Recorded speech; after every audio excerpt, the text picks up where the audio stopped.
as he fulfills his duties as president. I think you have to separate these issues, and I think if you look at the answers the president gave yesterday in response to questions on the one hand about the clear political circus that Benghazi has become, and his response to questions about the reports of activity by the IRS, I think you see something different. He made clear that if the reports about the activity of IRS personnel prove to be true, he would find them outrageous, and he would expect that appropriate action be taken and that people be held responsible. He has no tolerance for targeting of specific groups, conservative groups, if the reporting is true on this, and he would expect action to be taken. But this is a matter, when it comes to the IRS, that is under review by the independent Inspector General. We have not seen that report. It is our understanding that its release is fairly imminent, and once we have that report, we'll be able to assess next steps. So at this point, we have to wait for the action of an independent investigator, if you will, the Inspector General, before we can jump to conclusions about what happened, whether there was a deliberate targeting of groups inappropriately, and if that's the case, what action should be taken. But you can be sure, and I would point you to the President's response yesterday, what his feelings are about this kind of action if it in fact took place. On the issue of what is a Department of Justice investigation, as I understand it, the President is a strong defender of the First Amendment and a firm believer in the need for the press to be unfettered in its ability to conduct investigative reporting and facilitate a free flow of information.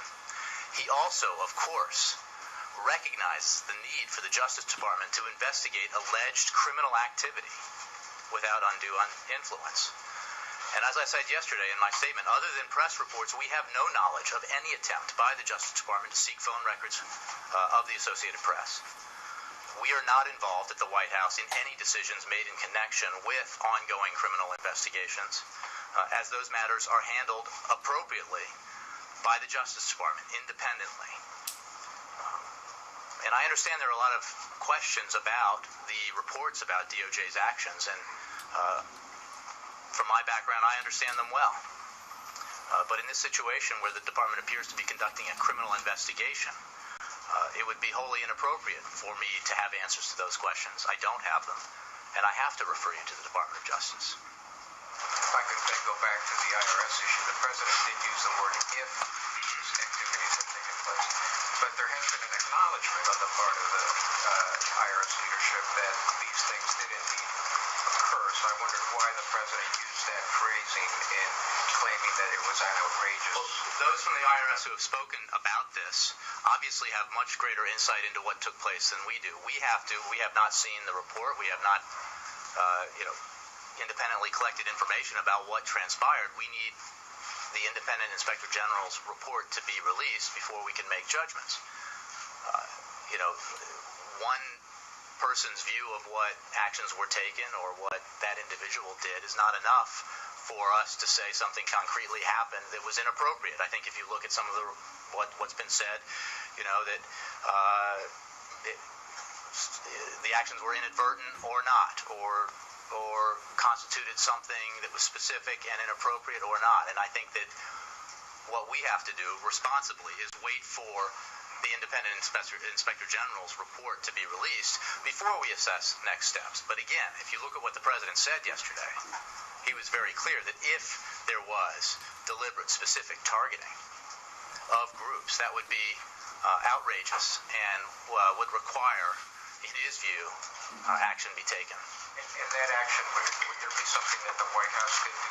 Well, I think that we have to wait and see what next steps are, because obviously there is, a significant amount of independence of the IRS, as well as the NEIG, and we have to wait for what the IG assesses before we can decide what next steps might appropriately be taken. Yeah.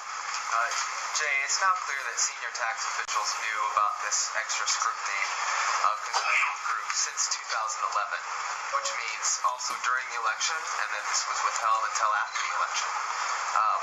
Should the White House have been informed earlier? My understanding is that when there is a review, as there was and is, by an Inspector General, that when the end of that process is nearing and a report is about to be released, a notification is appropriate and routine, and that is what happened, and that happened several weeks ago. Prior to that, there was no knowledge here at the White House. Now, before I make judgments about, or anyone else here makes judgments about whether the White House should have known more or others in the administration should have known more, we have to find out what exactly happened. And that's why it's important for us to wait for the release of the Inspector General's report, which will hopefully be fairly imminent. Well, based on the reporting, do you have any concerns that this was withheld when it could have been a big story? Well, we have serious concerns about what's been reported. I think you saw that reflected in what the president said. And again, it's been reported, and we have to make sure that the independent review of this by an Inspector General is revealed, and we can assess that and assess what actually happened, what motivations there were behind whatever actions were taken, and then decide what action is appropriate and who should take it. When did the president find out about the Department of Justice's subpoenas for the Associated Press? Yesterday. And let me just be clear. We don't have any independent knowledge of that. He found out about the news reports yesterday on the road. What was his reaction to that? Does he believe that this was an overreach? All I can tell you is that I cannot and he cannot comment specifically on an ongoing criminal investigation or actions that investigators at the Department of Justice may or may not have taken. It would be wholly inappropriate. And if we did comment on it, or if we did have insight into it, you would appropriately ask why. And is that correct procedure? Because it would not be. So I can't comment on the specifics of that, but I can tell you that the president feels strongly that we need the press to be able to be unfettered in its pursuit of investigative journalism. And you saw when he was a senator, the president co-sponsored legislation that would have provided further protections for journalists in this regard. And he is also mindful of the need for secret and classified information to remain secret and classified in order to protect our national security interests. So there is a careful balance here that must be attained. But I think it's important to look at the president's past here to understand where he comes from in this, broadly speaking, where he comes from in regard to issues like this. But we simply can't comment on the specific investigation. President Obama is being compared to President Nixon on this. How does he feel about that?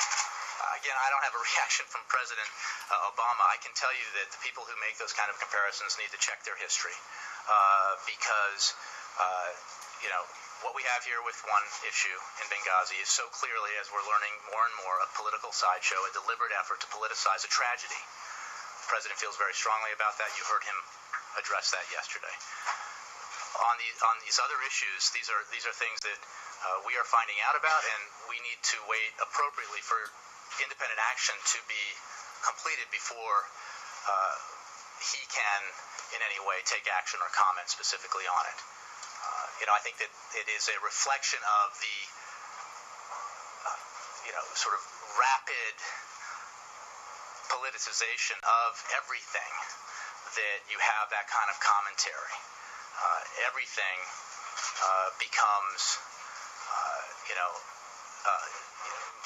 a huge political issue when, if you look at the facts, and I think Benghazi is instructive in this, the real issue is that 4 Americans died, and we need to do everything we can, as the president has committed himself to doing, to finding out who did it, finding out why, and to taking the steps necessary to ensure that our diplomatic personnel are protected and our facilities are protected so that what happened in Benghazi doesn't happen again.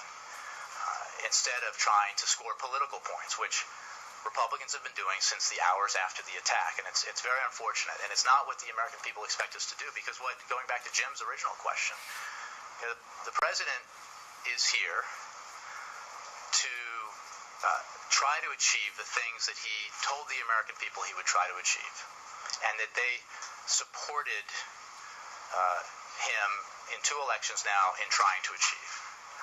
And that is to focus on the middle class, to help in any way he can, to strengthen the middle class, to help the country build the economic foundation that's essential for the kind of dominance economically in the 21st century that this country enjoyed in the 20th. And that is what he spends his time focusing on, that and the paramount interests of protecting the national security of the United States.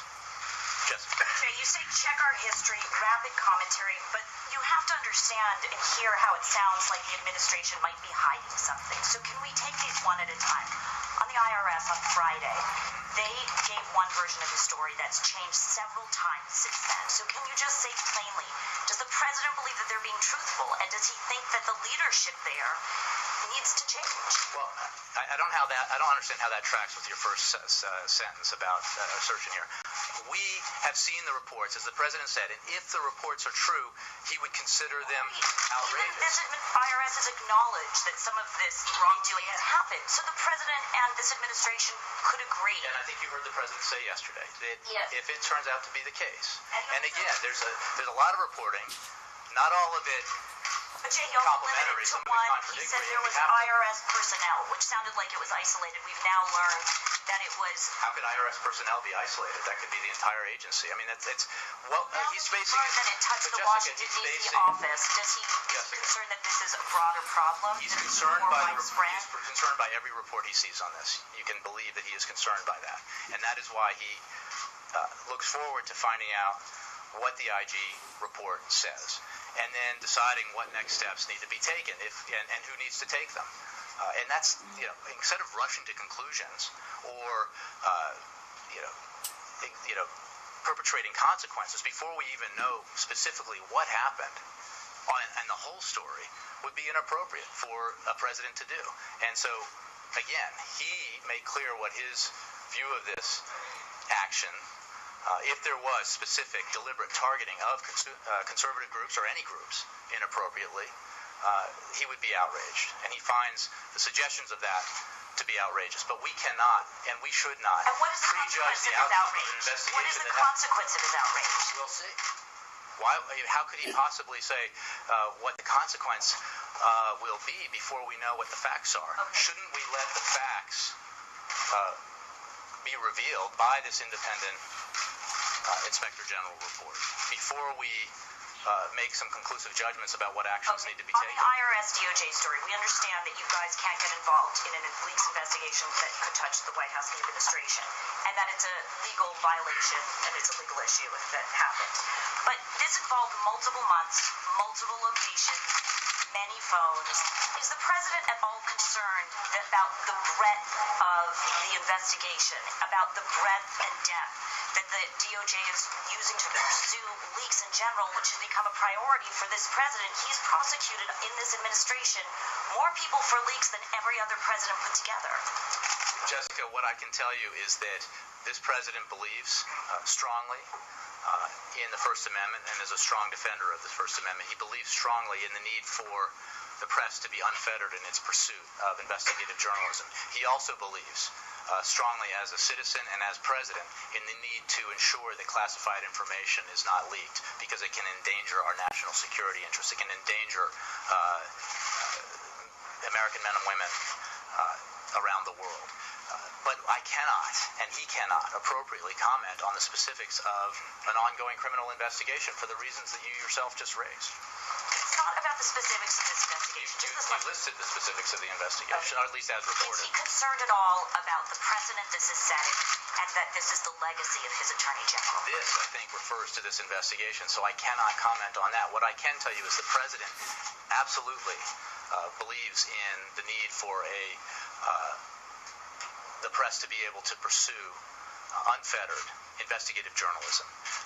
And you saw that in prior to his arrival in this office when he was a senator and co-sponsored legislation that would enhance protections for the media. And the principles that are behind that effort are ones that he holds to this day. But I can't I can't then take that to a specific case that's been reported in the press, again, that we learn about from the press appropriately. Because if we learned about it any other way, it would be inappropriate. You comment on it after the case is decided. Well, I'm joking. Okay, go. Thank you. Hey, John. Hey, Jay, can you say categorically that nobody at the White House and nobody on the president's political team had any knowledge or was involved in any way in the targeting of Tea Party groups by the IRS? Yes. Absolutely not. I mean, look, we found out about this or at least the counsel's office was notified about this investigation, this activity, potential activity, very broadly just a few weeks ago. And beyond that, we have to, we learn about everything we know about this from what we see in your reports. So that's why we have to wait for the Inspector General's report before we can assess, based on that and what it tells us, what we know and about what happened and what didn't, and what actions should be taken, and then decide on what next steps should be taken. People are going to be fired over this? Again, that we'll have to see what the report concludes and what else needs to be done to find out, if necessary, what happened.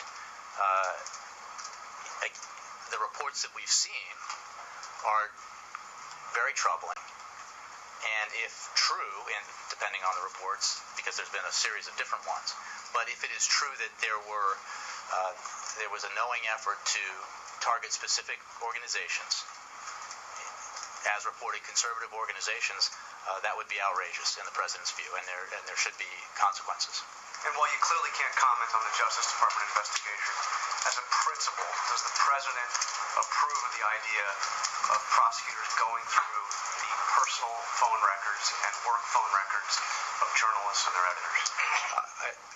I appreciate the effort to generalize the question, but obviously that goes right to the heart of some of the reporting on this specific case. I can tell you that the president believes that the press, as a rule, needs to have an unfettered ability to pursue investigative journalism. And How can it be unfettered if you're worried about having your phone records? well, again, I can't respond to this in the specific, and I am very understanding of the questions on this issue, and appreciate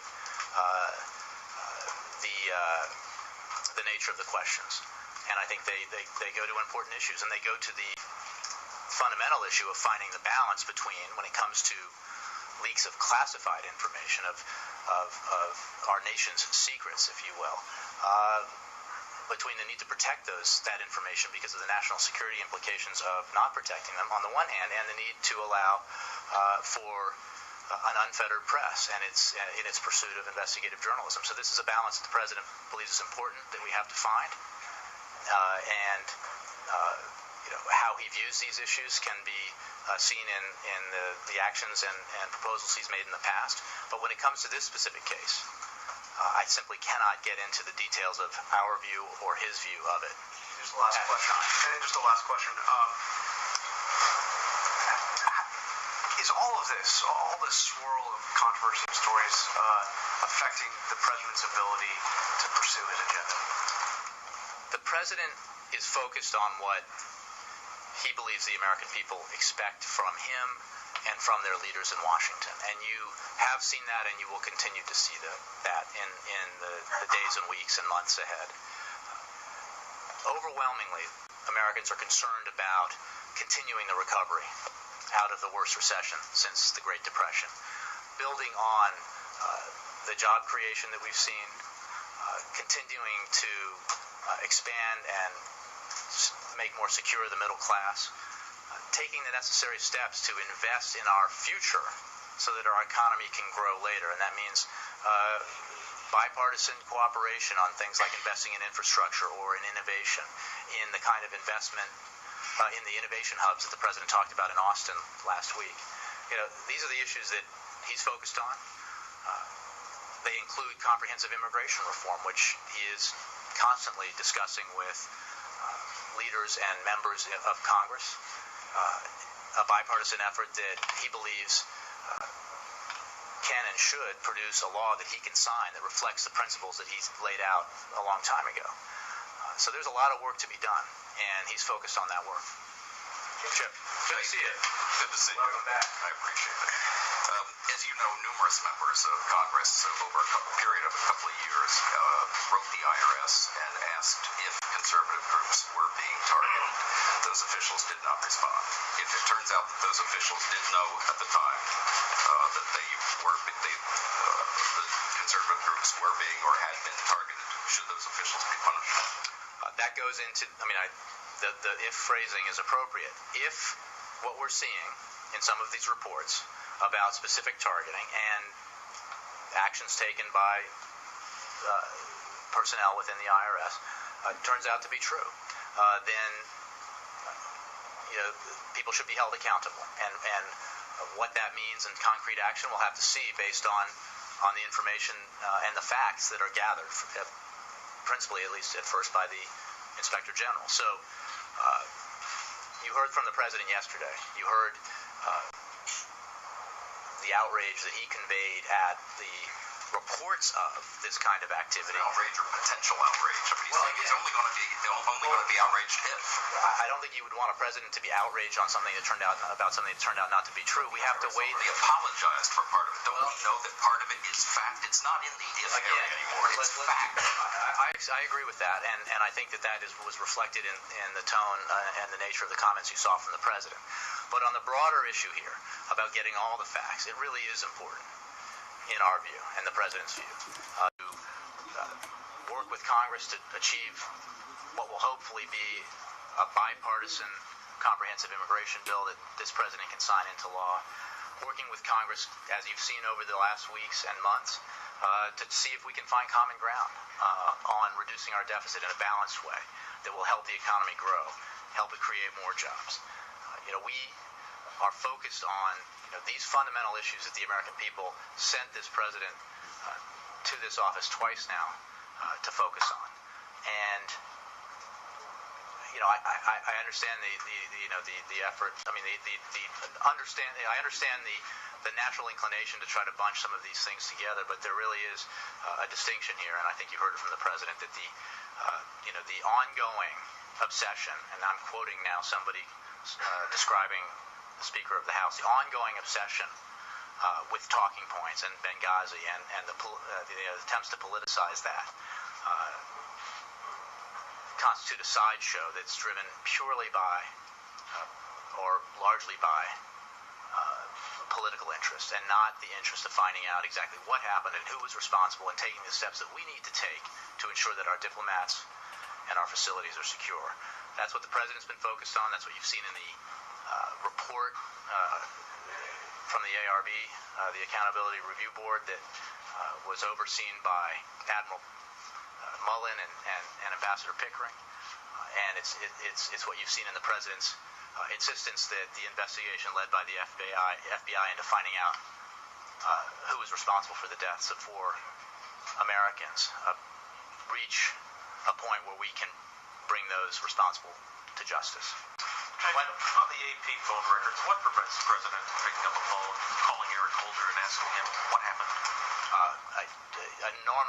A great deal prevents the president from doing that. It would be wholly inappropriate for the president to involve himself in a criminal investigation that, as Jessica points out, at least as reported, involves leaks of information from the administration. Imagine the story on Fox if that were to happen. So that's why. And we have seen from the press reports the information about attempts to seek phone records from the Associated Press, and we're not involved in those decisions. And we can't comment on an ongoing criminal investigation. Attempts to seek phone records from the Associated Press. That and we're not involved in those decisions. But I think are pretty and we can't comment on an ongoing criminal investigation. Everyone who's covered these things over the years. Is it your understanding that no one could have ordered this but the Attorney General? It's my understanding that this is something that the Department of Justice does and that the investigators in the Department of Justice handle. There is, I believe, when it comes to these kinds of things, a decision-making process, but I would refer you to the Department of Justice for who actually made the decision that's been reported, because again, our information comes only from press reports on this. If that turns out to be the Attorney General or whoever it turns out to be, will the President have confidence in their person? The President has confidence in the Attorney General. He has confidence in his team over at the Department of Justice. I think that again, I'm not going to comment on the specifics of an investigation here. I think that it is important to note that, as I've said earlier, that there is a balance here that has to be struck between our national security interests and the need to prevent classified information from leaking, classified information that can endanger Americans and harm our national security. On the one hand, and the President's firm commitment to the need for reporters to be able to, in an unfettered way, pursue investigative journalism. And do you believe it's possible to strike that balance and at the same time subpoena the phone records?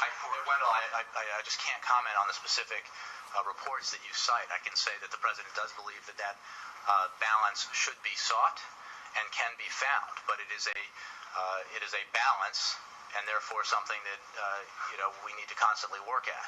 And you've seen from the past, from the measures that the President supported as a senator, that he believed action should be taken to alter the balance. But I cannot comment on this specific investigation for all the obvious reasons. But we know it happened just as the IRS admitted what it had done in terms of the Tea Party and other groups. The AP knows its phone records were subpoenaed because the Justice Department told the AP. The President, but I find any way that might fit in the balance that you say needs to be struck. It would be inappropriate to comment on the specific investigation and the methods that have been reported. I can tell you that it is important to protect our national security classified information. It is also, in the President's view, essential to allow journalists to be able to pursue in an unfettered way investigative journalism. Jay, Mr. Dodd, you keep talking about it, that Senator Obama supported a certain piece of legislation. That is a fact.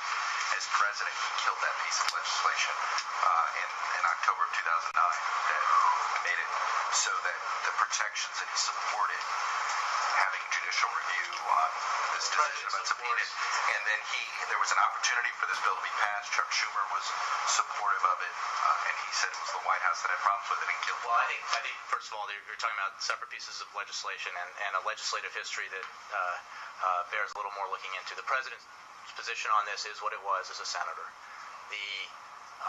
But the fact is, I cannot then appropriately apply his support for that measure. Part of this piece of legislation, we wouldn't be having this conversation today because there would be he supported a judicial review when it came to some of this. And what happened to it in 2007?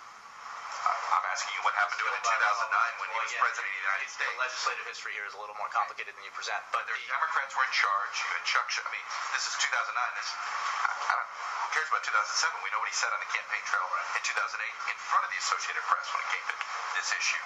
He had a chance to support this and make this bill happen. Why didn't he change his position? Yes, it has. The administration said that essentially the president changed his position because of certain things in national security. Can you explain why he changed his position? Again, broadly speaking, the President does support the ability of journalists in an unfettered way to pursue investigative journalism. He believes that we have to find a balance between that goal. So the balance he believed in 08, he didn't believe it once he was president. Again, I think that he has addressed this some, and I think you are obviously free to ask him when the next time he has a press conference to ask him about this. But the fact is, as president, he obviously has responsibilities as commander-in-chief to ensure that classified information, that the nation's secrets, that is highly sensitive information, is not leaked, because the leaking of that information can endanger individuals as well as our overall national security. The third party should have to make that decision. I mean, that's fine. As a candidate, he said that the point of the press is sometimes to be a watchdog of the watchdog a little bit, and that the judiciary branch is probably the appropriate place for them to make that determination. Look, you guys will claim classified, and it's not just you as an administration. Any administration claims everything is somehow national security. It can fall under this rubrics of that. But having a third party make that decision about, is it truly going to endanger lives? Is it truly going to do this? And you make your case in front of a third party. Does the president support that kind of protection for media sources? I don't have an answer to that specific scenario that you laid out. I can tell you that the president does support. Supported in 2008. Well, then he does support protections for the media. He does believe that we need to take measures to ensure that the media can pursue investigative journalism in an unfettered way. And we have to balance that goal with the very real national security interests that we have as a nation. Understandably, there is great concern when classified information is leaked that can jeopardize our national security interests or endanger individuals. I want to follow up on the IRS. I still don't quite understand the timeline. We had members of Congress complaining about this for 2 years.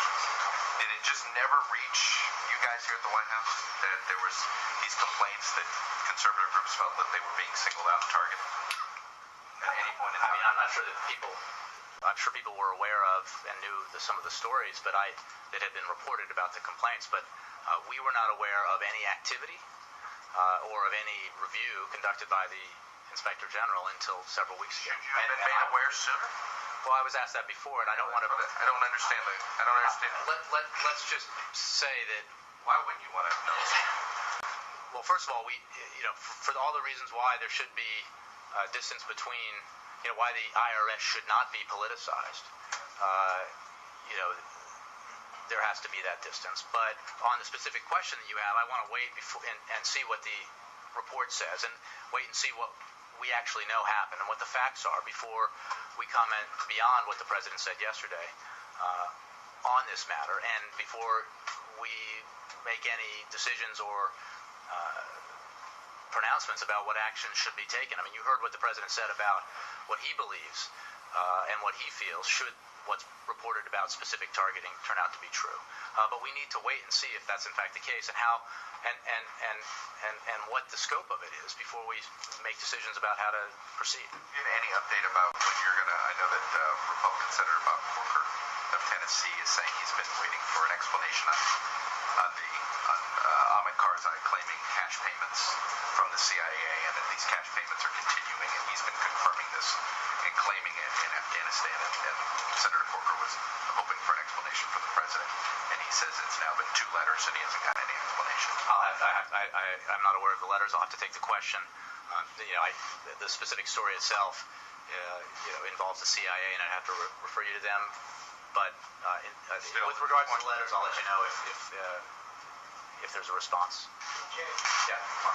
Jay, you've used this formulation about the president's support for unfettered investigative reporting a number of times here.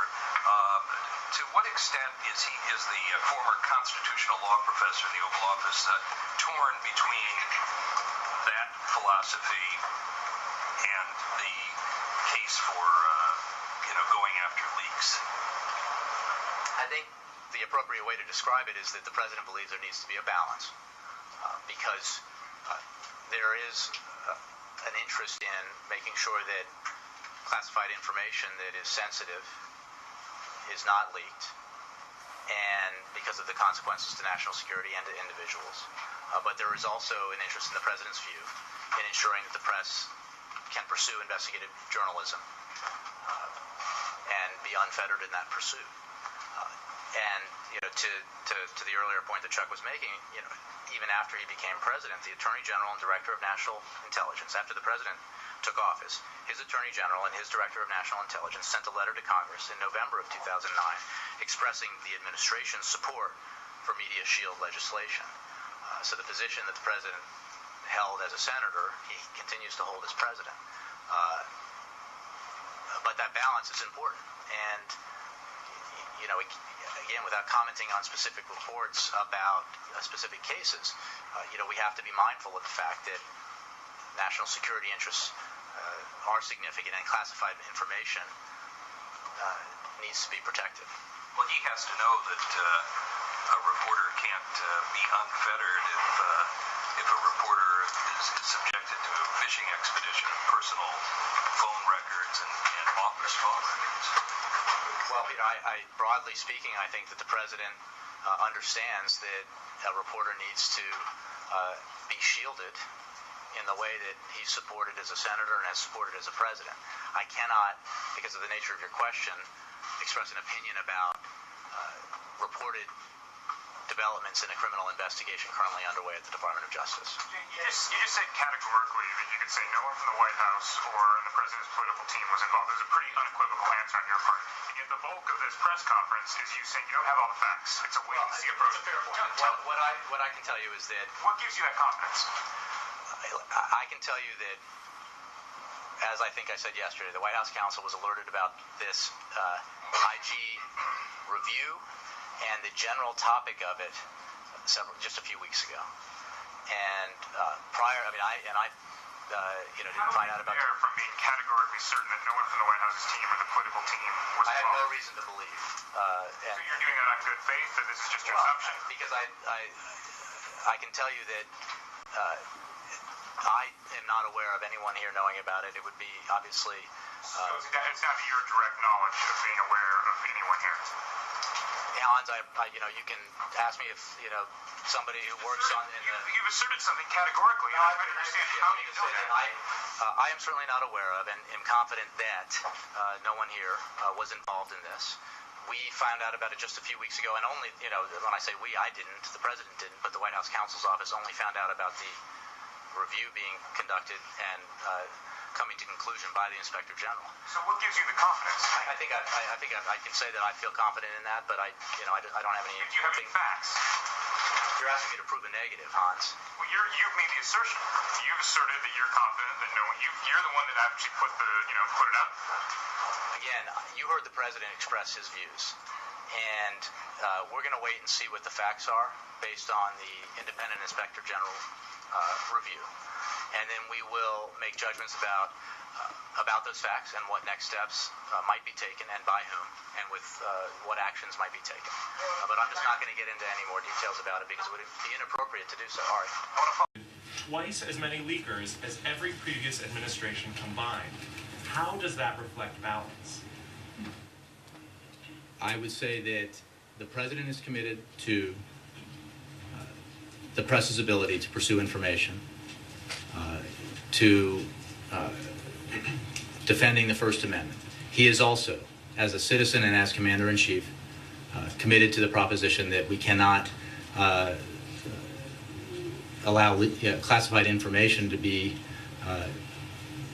that can do harm to our national security interests or to endanger individuals to be leaked, and that is a balance that has to be struck. But the record of the last 4 years does not suggest balance. That's your opinion, Ari. No, it's twice as many prosecutions as all previous administrations combined. That's not even close. I understand that there are ongoing investigations that preceded this administration, but I can tell you what the president's views are, and the president's views include his defense of the First Amendment, his belief that journalists ought to be able to pursue information in an unfettered way.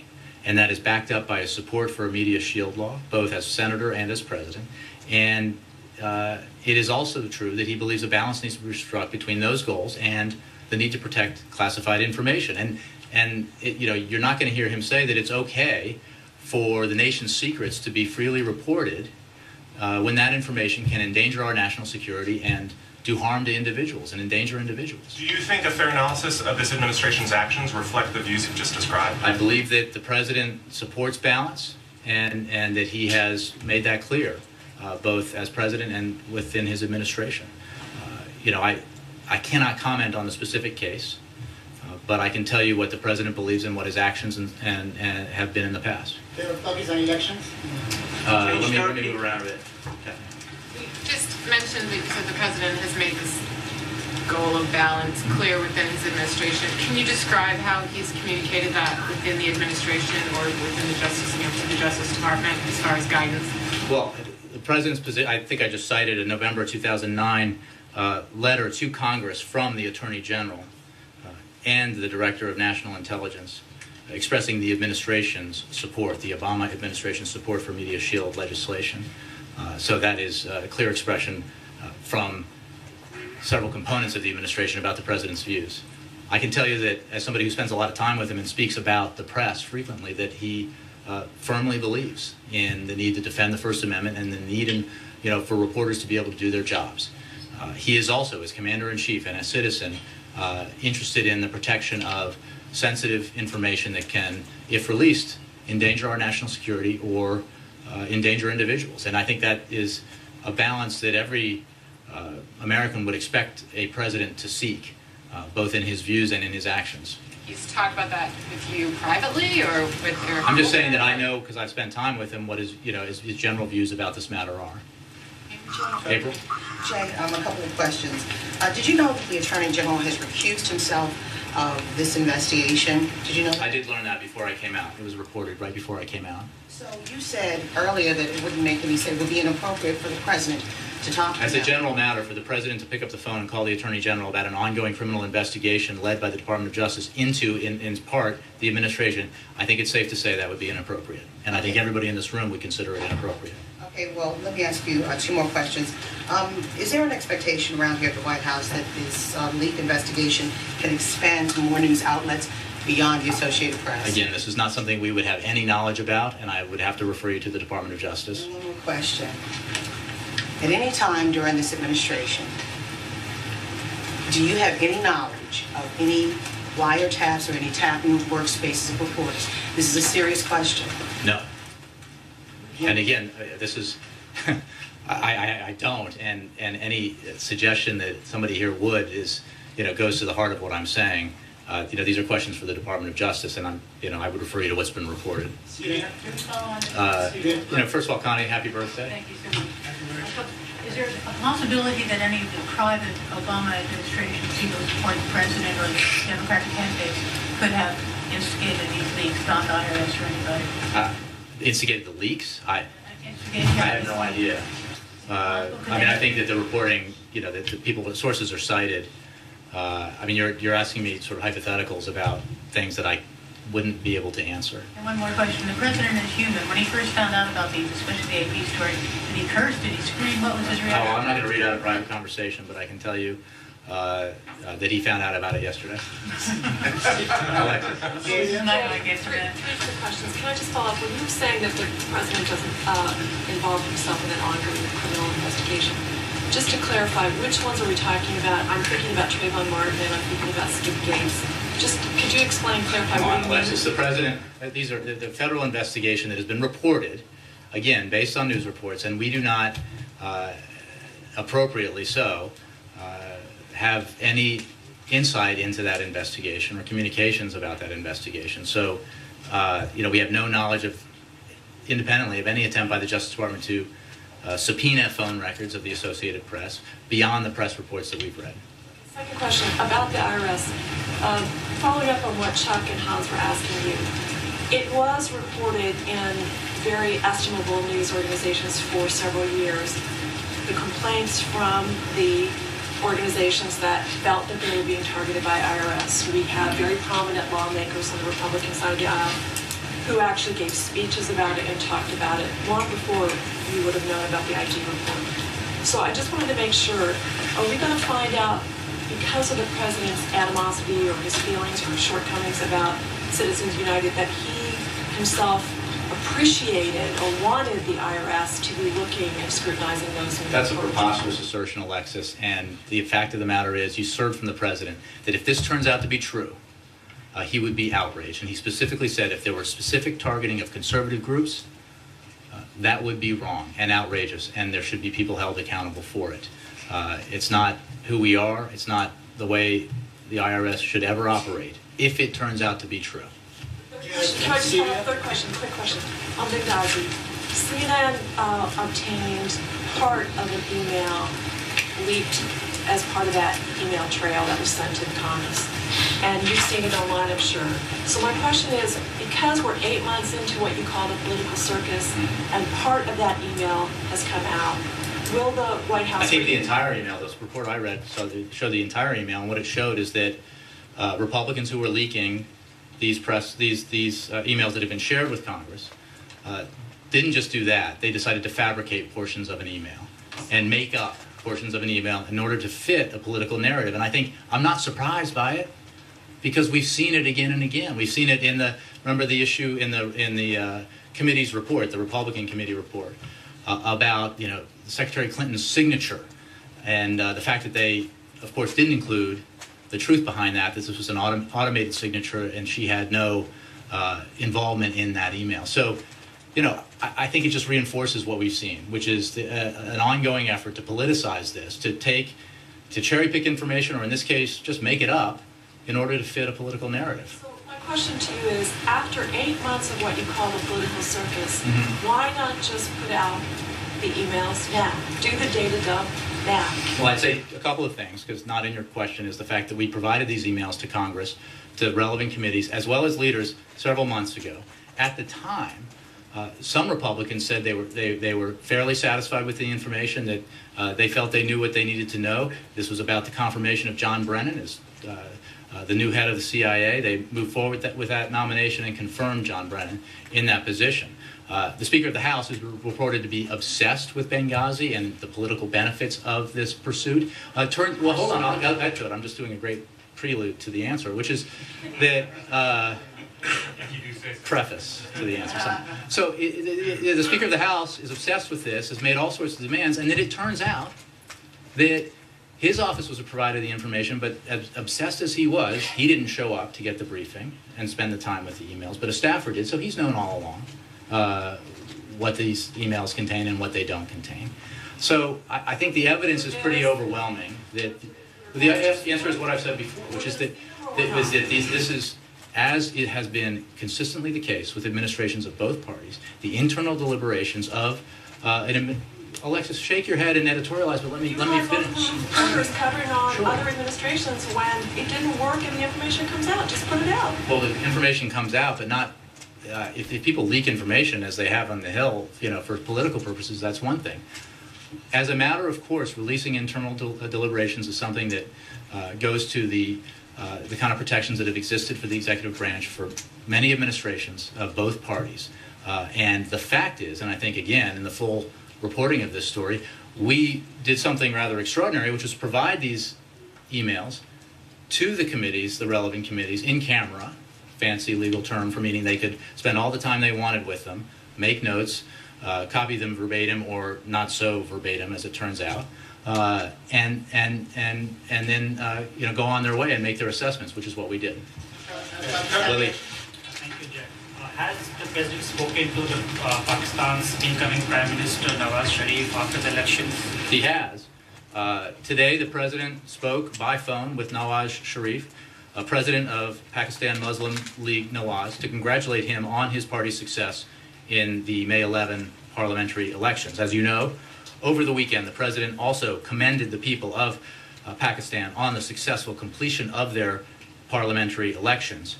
The United States stands with all Pakistanis in welcoming this historic, peaceful, and transparent transfer of civilian power, which is a significant milestone in Pakistan's democratic progress. It really is important to note the significance of consecutive democratic elections and the transfer of civilian power from one government to the next. The United States and Pakistan have a long history of working together on mutual interests, and this administration looks forward to continuing our cooperation with the Pakistani government that emerges from this election as equal partners in supporting a more stable, secure, and prosperous future for the people of Pakistan. In an interview to Wall Street Journal, the incoming Prime Minister spoke about the drone strikes, and he wants that. Did that issue came up during the conversation? I think the contents of this conversation are reflected in what I just said. Mark. Does the White House, amid all those nice words about the Pakistan election, have a position on the fact that the New York Times' Islamabad bureau chief was asked to leave the country with 72 hours notice, literally on the day of that election? I don't have a specific reaction to that from the White House. We obviously have a broad interest, not just in the matters that we've been discussing here today, but in general, including in international reporting in governments around the country permitting journalists, American and otherwise, to operate freely. And I don't have the specifics on this case, at least in an official capacity. I certainly have followed it and read about it. But it's a general principle that we believe reporters ought to be able to work and to work safely around the world. Can I follow on one thing on Benghazi? Mm-hmm. Does the White House, and this goes back to the talking points, does the White House believe that the State Department had valid equities that needed to be protected in the drafting of those talking points? I think, well, I would point you to the CNN story about, a particular email that was misrepresented in the reporting about it originally, where there's actually no discussion of the State Department specifically. But in general, the process that we've described, where agencies with a stake in an issue like what happened in Benghazi, obviously, are part of it and present their views. In this case, the CIA had the lead when it came to drafting the talking points. Much unreported is that many of the iterations of these so-called talking points, or at least the discussions about what should be included, contain changes made from within the CIA, as I think people have recognized. But in the end,